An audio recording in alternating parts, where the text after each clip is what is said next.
So this is a basic introduction to Photoshop. This is for people who've never used Photoshop before. It's just to go over the main principles of it, to show what you could potentially do with it, and just to go over why it's so useful to people. Now, there's a million things that Photoshop can potentially do. Some of them really technical, some of them really difficult, loads of amazing effects. This is really just covering the absolute basics so that you can use it for a number of different things, but it's the key points that I'm trying to get across with this. So what I've got is a photograph of a foggy street, and I've also got a photograph of a toy which I've put on a glass sheet and put on toilet rolls. Now, I've deliberately taken this photo so it's roughly in the same position, or I'm standing in the same position when I took the photo. And I'm also deliberately taking it so that the feet of this walker sit on the road there. I mean, obviously it doesn't sit on the road, but they're aligned with it. And the reason for that is I'm going to try and make a photograph of as if it looks like a walker, or a walker from Star Wars is walking down a street. That's basically what I'm going to try and do. And in doing so, hopefully demonstrate the main principles of Photoshop. So, opening files is pretty easy. It is literally just File and Open, and then select the location of your photographs. They will open in separate windows, which you can click on here at the top, and I can choose whichever photograph I want to work in by clicking on the tab at the top. In here we've got different layers, and I'm going to go into that in a second, but you can't see any layers at the moment because I just have a single background for each one of them. So I'm going to do a new photo. If I go to File and New, and I'm going to work in pixels. I'm going to name it first. So I'm just going to call it Walker. And what I'm going to do is make sure that I'm working in pixels. That's because I tend to know what the measurements are in pixels. I can work in centimeters if I want to, or millimeters or whatever, but for this I'm working in pixels. And I'm going to make it about 2000 pixels by about 1800 pixels. And the resolution and everything else shouldn't matter. Background content, it's fine if it's white. I do want to make sure it's an RGB color though. I try not to, if you see it in grayscale or CMYK, there's different reasons for using those. Stick to RGB color for now, and just press create. Sorry, I couldn't speak there for a second. So what I'm going to do is I'm going to take this background here, and we're going to go File. Oh, I'm going to copy it first. So you can either do this in a couple of ways. So the first one is I've got Move here, which moves. It's the Move tool as it's demonstrating there. I want the Select tool. It's the rectangular marquee tool, and what that does is I can mark out areas that I want to select. For this, I'm going to select the whole of this image. I want to use it all, and I'm going to edit and then going to copy. Now I can also press Command. I think it's Command C on a Mac or Control C on a PC, and I'm going to paste it into here. So I'm going to paste that photo there, and there it is. Now you notice that when I've got the Move tool selected, I'm moving this around. I'm actually able to move this, and you'll also notice hopefully that there's two layers now. Layer 1 that I just pasted in, and the original background layer we had. The way to think of layers quite simply is they're like the same as windows in Windows, or in using a Mac. And in Photoshop, what we can do with these is we can move them around, we can make them more or less transparent, so I can make it more or less see-through. I can do some changes to it. I can change the way it displays, but we don't need to do that for this tutorial. It's a little bit more complicated, but very powerful and useful. And I can also do things like I can cut bits out of it. So I can select an area there using my marquee tool. If I press delete, I can get rid of that area just like I'm cutting a square out with a pair of scissors. So I will show that more easily in just a second. So I'm going to take the walker, and I just need the walker model itself. So I'm just going to grab that using the selection tool. I'm going to left click and drag down, and there I'll have it all selected. Just that section. I don't need to have everything else, and I can either go to edit and copy, or I press Control C, and then when I go into this I can press Ctrl V and paste it in place. So there, it's roughly where I need it. I want it to stand, let's say it's roughly where the lamppost is, and I want it to be positioned there. Now even when I look at it from this distance it kind of looks like it's there, so but the problem is there's all this stuff around it where the houses aren't lined up and it doesn't look quite right. So there's a few things I need to do. Now if this was a photograph, this would be the equivalent of having one big photograph of a background, which is this one here, with a smaller photograph sat on top of it, which is that one there. So that's the way that this works. Imagine I've cut this photograph out and just laid it on top of another photograph. The next thing I want to do to make it more realistic is get a pair of scissors and cut around it. What we do in Photoshop is we always select an area first. So we select first and then we delete. A little bit like drawing with a pen, and then if you've drawn an area or perimeter with a pen, using that perimeter to instantly cut out whatever it is you've just drawn around. So I'll just quickly demonstrate. I want to take these leaves off the top here. I'm going to take the lasso tool. I'm going to change it to the polygonal lasso tool. Well, I tell you what, I'm going to just start with the lasso tool. Just round it. I'm just going to click and drag around areas like this because they're sort of slightly awkward shape, like that. And then what I'm going to do, just like you might do with a pair of scissors, I'm going to just settle by just having got really close to the edge here. I'm just going to roughly select this rough area here because I want to get rid of that.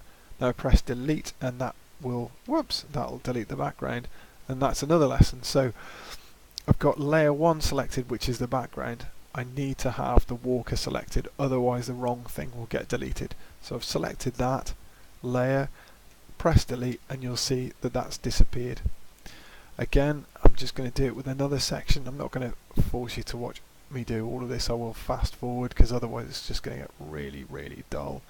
I'm just going to select that area there, and I'm just going to drag around, let go, and there it's selected that area, press delete, and that's disappeared. So what I'm going to do is I'm also going to use the polygonal lasso tool. So I'm going to hold and left click, and then the polygonal lasso tool will be selected. This is a little bit easier. I can do some straight lines. I just need to click now. I don't need to drag, and it just simply automatically draws a straight line, and I can just click every point at which I need to change the direction of that line, and that just makes life a little bit easier, a little bit faster, and a lot more accurate. I'm going to do the same again. I'm just going to select that area. I'm not going to try, I can try and get it right to the end there and it will finish up for me, or I can press enter and there it will lasso that area. So I just press delete and there it's all done, and all I have to do is click in another place. If I want to deselect something, what happens with the lasso tool, it's a little bit sticky. As soon as you click it somewhere it tends to just draw this, and it can get really irritating for people. You can press enter and it will finish that loop, or I press edit, I can go edit and I can go I can go select and I can say deselect, or I can press command or control D and that will deselect as well. And I can do that for both the lasso tool, control D, or I can do it for the marquee tool there, edit, select and deselect. And the marquee there also has an elliptical marquee as well, so I can draw circles and ellipses with it. If you want to deselect with the marquee or the lasso tool, the normal one, all I have to do is click in space just once and it'll deselect automatically. So I'm just going to pause this for a second and I'm going to drag, I'm going to sort of select and drag all the sections and delete the bits that I don't want. So I've just drawn around, I've just cut around most of this model now, but I've just got the inside of the legs to do. So if I see there I've moved around it, it's like I've cut around it with a pair of scissors basically. I'm just going to move that to get rid of that white line. I'm just going to put that there. So let's have a look. So one of the things I noticed while I was doing it was I was using the polygonal tool and I sort of went round like this, and then you might have slipped in places and actually selected something you didn't mean to select. Now there's a couple of different things you can do here. I'm just going to use the lasso tool, so I'm going to click and drag on that.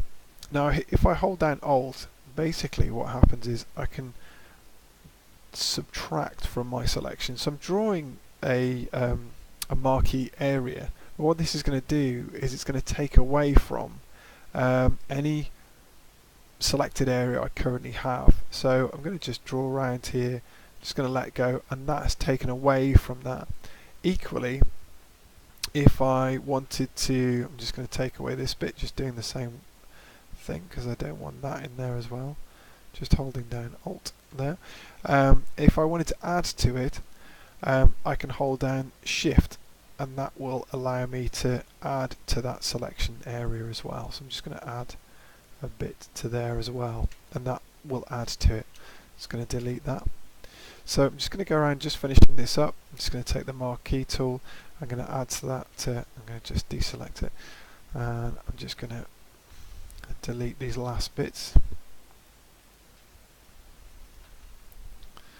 Nearly done.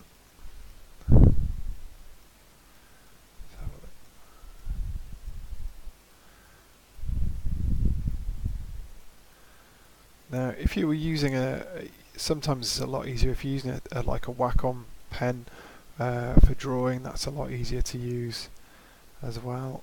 So, and that's it done. I'm going to press Enter, press Delete, and that gets rid of it. And now, basically, I've got my walker there, like that. The only trouble is, I could move it somewhere else if I want to. I could move it there. It's a bit more convenient. But what would make it look more kind of realistic, in effect, would be is if I get this lamp post in front.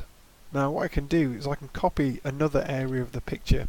So if I select the background, and if you double click on it, you can actually just change that. I'm going to call that street, press Enter, and I can change the name. I'm going to double click on that, and I'm going to call that Walker, and I'm going to press Enter as well. Now I'm going to turn that layer off so you can't see it, and I just want to steal this lamp post, or at least part of it.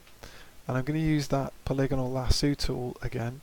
I'm just going to, oops, it's selected that for me. I'm going to press Control D. And I'm going to just grab this all the way up to here. Go round, back down, like that. I'm just going to grab that, press Enter. And what I'm going to do is copy that and paste it back in place. So I'm going to go to Edit, and oh, it's not letting me copy it because I've got the wrong layer selected. I've got a layer selected that I can't see. What I want to do is select the layer that I'm copying it from. This happens quite a lot. Go to Edit and Copy, and then Edit. But what I want to do is I want to paste it. Now if I do a standard paste, it will paste it in the same place. You won't see it, but if I move it, you'll see that it's there. What can sometimes happen is it'll move to a different place if I don't have something selected. So if I'm just going to go back, if I was to, I'm going to copy that, Edit, Copy, and I'm going to deselect. If I go to Edit, Paste, if I paste normally, it'll put it in a different place. But if I go Edit, Paste Special, and Paste in Place, it will place it exactly where I copied it from. And I can tell it's there.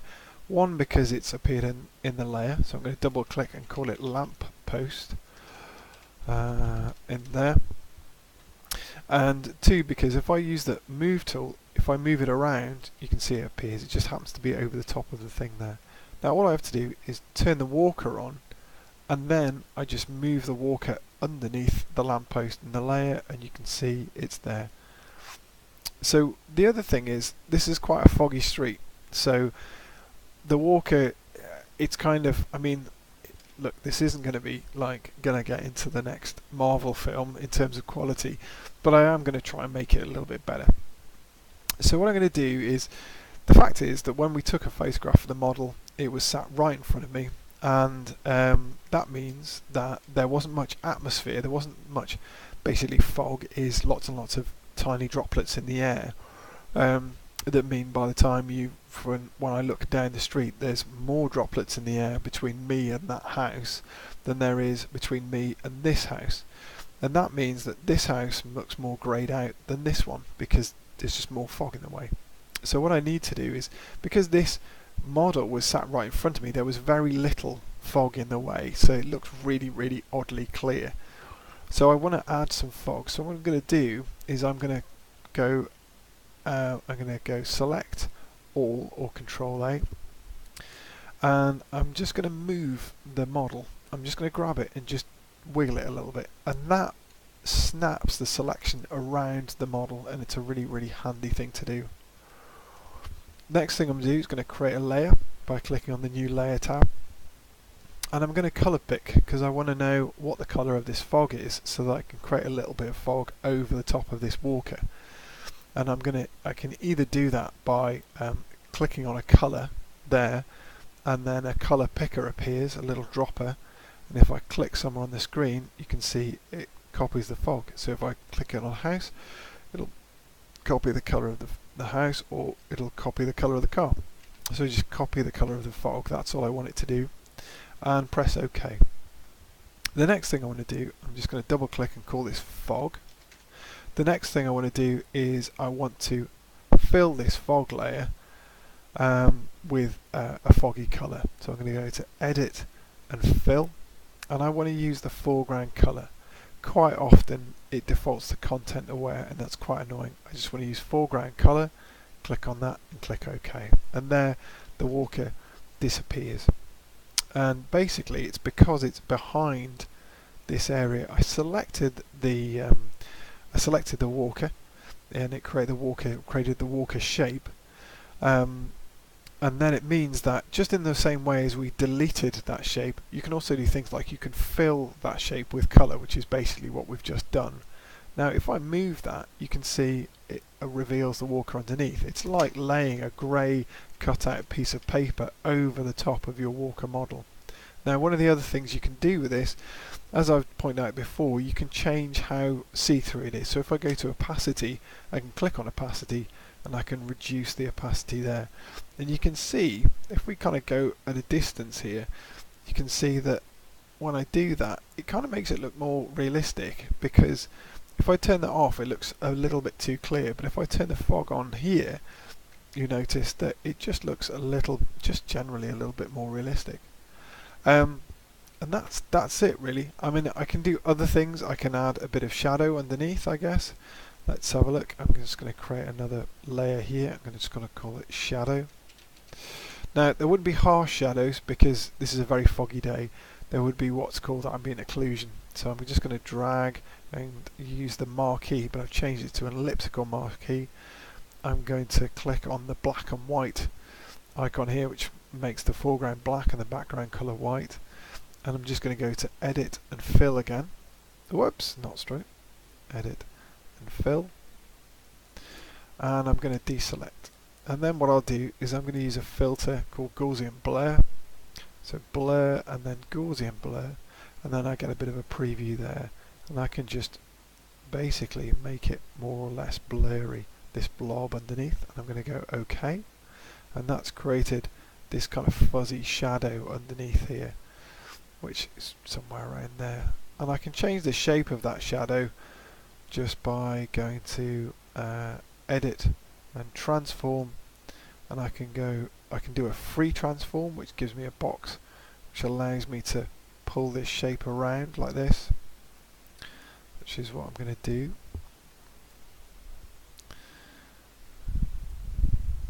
Like that underneath.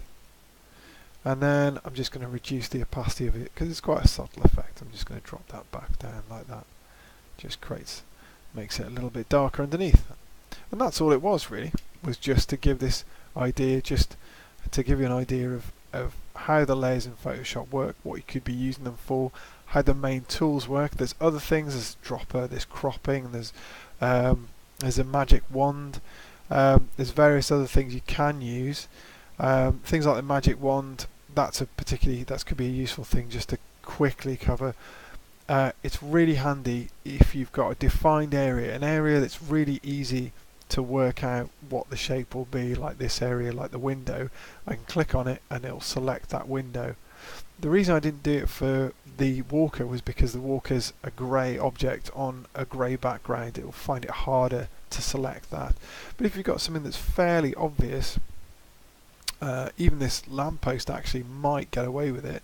I can click on the lamppost because it finds it a little bit hard, but it does get it, and that can be a really fast way of doing it. You can get some undesirable results here, like I've just found. It selected the entire tree. Think of it like kind of if you were looking at a map and you saw a lake on a map, you could click on the lake. And it would select the entire lake because it would spot that colour blue. But if there was a river going off, which may be similar colour and then went off in another direction, and you clicked on the lake, it would click on the lake, but it would also follow the river. And this is basically what it'll do. It's kind of going, well, this dark colour here is quite similar to this one, so when I click on that, it'll start to fill in that as well. But I can get sort of areas that are fairly easily defined, like the sky, because that's very light and that's much darker, so that's quite a quick way of doing that. Then I could maybe have used that on the original Walker image. It just may not have been quite so accurate. You can see that, yeah, it kind of worked on there, but you'd have trouble getting it stuck in the leaves and things. But yeah, that's the basics of it, and that covers really what you need to know as the basic tools of Photoshop. Last one, just going to crop it as you do with your phone. It's going to take that and just crop it, and that just makes it just complete. And that's it really. That's the tutorial, just covering the basics of Photoshop.